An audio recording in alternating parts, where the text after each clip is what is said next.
What's up gamers, DreamcastGuy here, and it is Top 10 Thursday. Storytelling in gaming seems to get more rich and more complex each year, but the real challenge is making a tale that'll surprise you. This week we honor the best of the best in our countdown of the top 10 gaming plot twists. Now this may seem totally obvious, but spoiler warning, each game on this list is going to have the ending completely ruined for you, so if you planned on beating something, you may want to skip ahead if a title you haven't conquered pops up. Number 10. Red Dead Redemption. Playing as a cowboy seems pretty straightforward. Ride around, maybe shoot a few people, help out on the farm, simple stuff like that. What we didn't expect in this game is to truly fall in love with the hero. John Marsden was a delinquent in his younger years. Him and his crew killed a lot of people, and they robbed a lot of banks, but now in his old age, he just wants to settle down, be a normal person, and work on his farm with his wife and his kid. Unfortunately, the government tracks him down, and they want him to do one last mission. They want him to find his old cronies and kill them one by one, bringing them to justice for the crimes they committed. Seeing no other option, John takes the job. Chasing them down all throughout the southern United States and even down into Mexico, John tracks them down and kills them. It's a tough task, but it's what's right. Upon returning home, we get to do a few missions just as a normal person, teaching your boy how to shoot a gun, patching holes in the fences, even helping your wife cook dinner, just being normal. And sadly, the government shows up.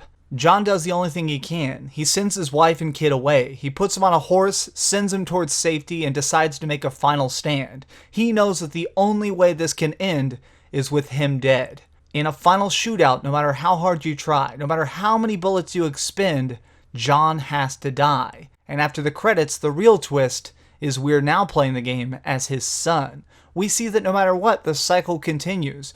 All the deaths, all the violence, no matter what, the world just keeps moving. Number 9. Assassin's Creed 3. In all the promotional work for this game, we saw a cloaked badass sneaking through trees, running around the outback and taking out people with his bow silently. It looked really interesting, but upon launch, what we got was slightly different. The game opens not with our main character Connor, but his father. Hatham is a very driven man. He'll do anything he can to accomplish his goals. Kill anybody, sneak anywhere, and do whatever it takes to become the best. So in the end, when we discover that the society he's trying to join isn't the Assassins, but instead the Templars, our minds were blown. This was our first time ever getting to play as the Templars. We realized that they are just people, just like us, but with much darker intent. This twist was so masterfully delivered. At no point did you suspect it at all. No point had we ever really experienced that side of this infinite war. Number 8. Star Ocean 3, Till the End of Time. Each Star Ocean game has us traveling across worlds, trying to gain power, doing anything we can to save the universe. But in Star Ocean 3, things got a little bit loopy. We are playing as a young student and his friends, pulled into a giant political struggle and just trying to find a way out in any way possible. So what's the twist? Well, the universe is a video game. Fourth dimensional beings created a massively multiplayer online role-playing game, and actually, the Milky Way galaxy is that. We are fighting the errors in that system. This game's twist was so perfectly delivered, and I thought it was well written, but it does, unfortunately, kind of destroy the entire universe. Number 7. Shadow of the Colossus. Considered to be an artistic masterpiece, this title actually had very little speaking. Instead, the plot was unveiled almost entirely through actions. We are taking the role of a man called Wander, on a dark quest to revive a young woman known only as Mono. A legend of the land says that those who enter the Forbidden Zone can possibly unlock the Doors of Death and revive one if they have the will. Upon entry, we find that an old god is trapped here. He will revive Mono at a cost. First, Wander must slay 16 giant colossi wandering the land. Not seeing any other option, we head out. Defeating these titans one by one is a massive, nearly impossible challenge, and upon returning to the temple, we're not getting what we expected, not the reward we wanted. The old god awakens, and he keeps his promise. He brings Mono back from the dead, but unfortunately you are now his vessel. He will use you to wander the land and wreak any destruction he could want. Not exactly the happy ending gamers were expecting, but delivered so well that you gotta respect how it ends. Number 6. Dead Space.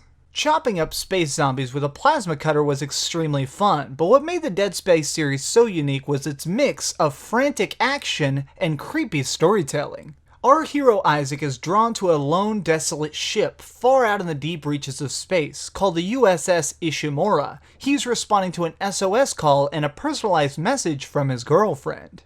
Upon gaining access to the ship, we don't get the introduction we were expecting. The crew is dead, twisted into terrible monsters, and out for blood. Searching deck by deck, we need to find Nicole, any way we can, to find her and escape alive. At the very end though, we find the truth. Nicole has been dead this entire time. Being here, on this planet, on this ship, you're near a giant relic. This relic created the necromorphs, the monsters we're fighting, and as a side effect, it slowly warps the human mind. At the very end, after everything goes down, we steal a ship and fly into deep space. Isaac is forever damaged. In each consecutive game, we see that twist forever broke him. He can never be fully sane ever again. Number 5. Infamous. Superhero video games can be extremely hard to write because you want to make a character who's relatable, who's weak but strong enough that he's fun to play, to create an enemy that can challenge you but seems beatable. We are filling the role of Cole McGrath, a random messenger boy who one day while carrying a message is blown up. Instead of killing him though, it now gives him superpowers, the ability to control electricity. Wanting to find out more, we are now on a search for answers throughout the city on lockdown. As we travel, we discover that the man behind the bomb and behind the chaos itself is a man named Kessler. Surprisingly, Kessler has powers of his own, making him a tougher foe than earlier expected. During the course of this game, Kessler makes an army, and he does everything he can to destroy Cole's life, including killing his girlfriend. At the very end though, we do get satisfaction. We find Kessler, we corner him in the crater where it all began, and fight him to the death. After a long fight, Kessler lays on the ground, and with his final move, he grabs Cole and dumps all of his memories into his head. The truth we discover is almost beyond comprehension. Kessler, the man we've been fighting against this entire game, is Cole McGrath from the future. In Kessler's timeline, a supervillain called the Beast has destroyed almost all of humanity.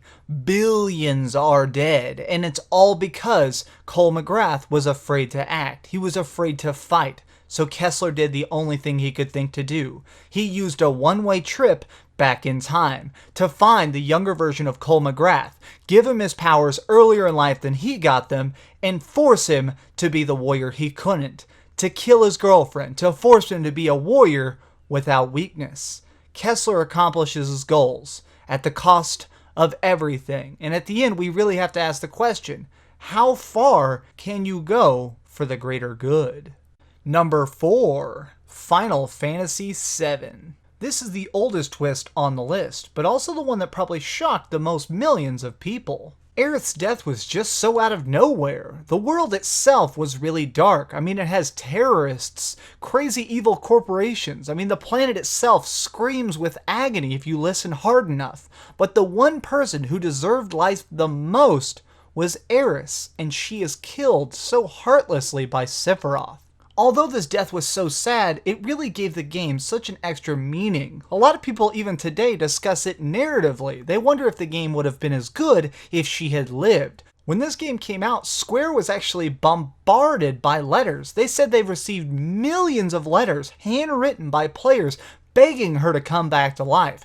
Any way they could. They said, please, release another game. Re-release it where we can revive her. Give us a quest. Any way. Aerith must live.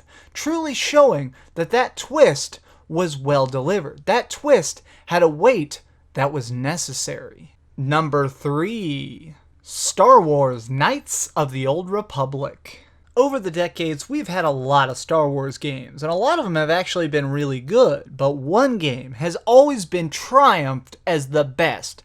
This is Star Wars Knights of the Old Republic, and what really makes it concrete is the story at the core of it. We are playing as a Jedi, stuck in the middle of a crucial part of the Sith Wars. Darth Revan has gone missing, and now his master, Darth Malak, has united the remaining Sith army and started to take over planet after planet. Everywhere they landed, they gave civilians two options: join, swear allegiance to Darth Malak, or die, and the only people who could oppose them were the Jedi.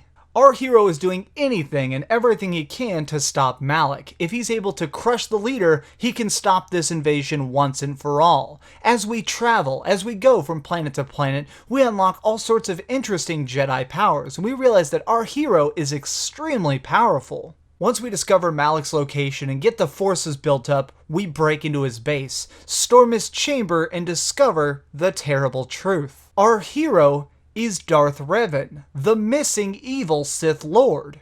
He had been wounded in combat, left for dead on a random Republic planet, only to be found by the Jedi Council. The Jedi saw him as too useful to kill, so instead, they wiped his memory. They made him a normal Jedi, and trained him as one of their own. So in the end, we have a tough choice: kill Malak and save the Jedi, or the other way around, kill the Jedi and rule the universe as Sith Lords. This ending was absolutely mind-blowing. I mean, a twist like this is pretty common nowadays, but back then, this was truly tantamount. This was something nobody had seen before. Number 2. Silent Hill 2.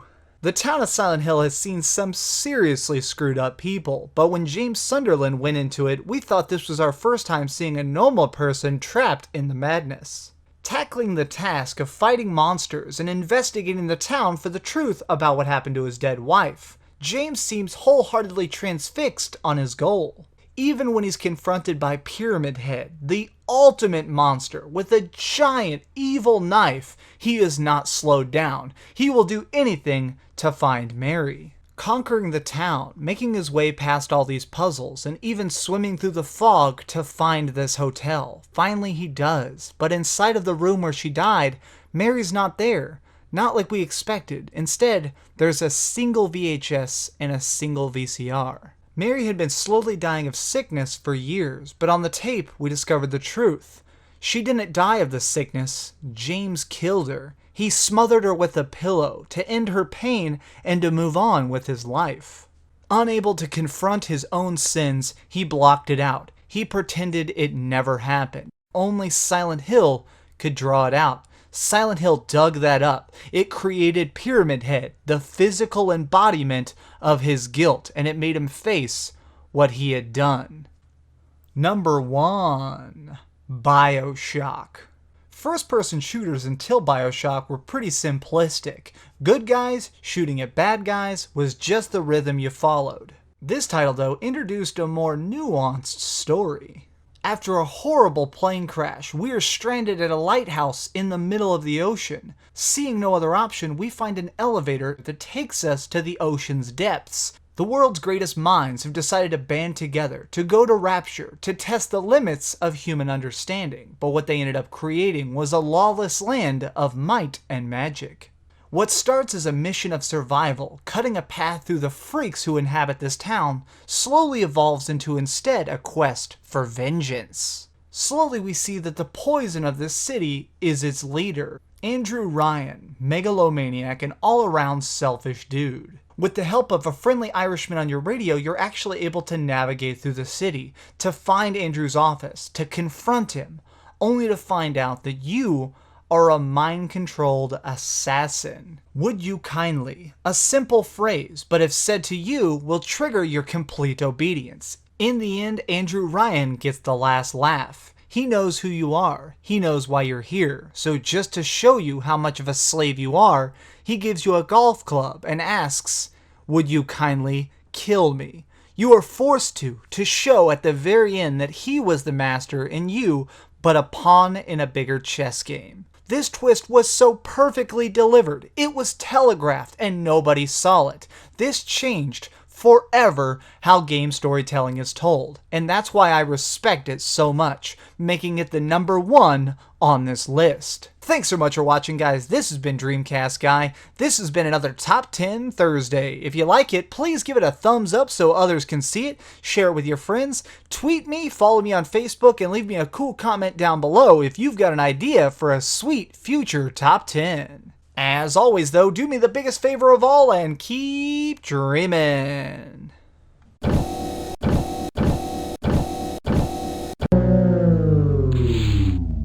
Thanks so much for watching. If you like this video, maybe check out my last video. Please subscribe, and if you want, share this somewhere with your friends.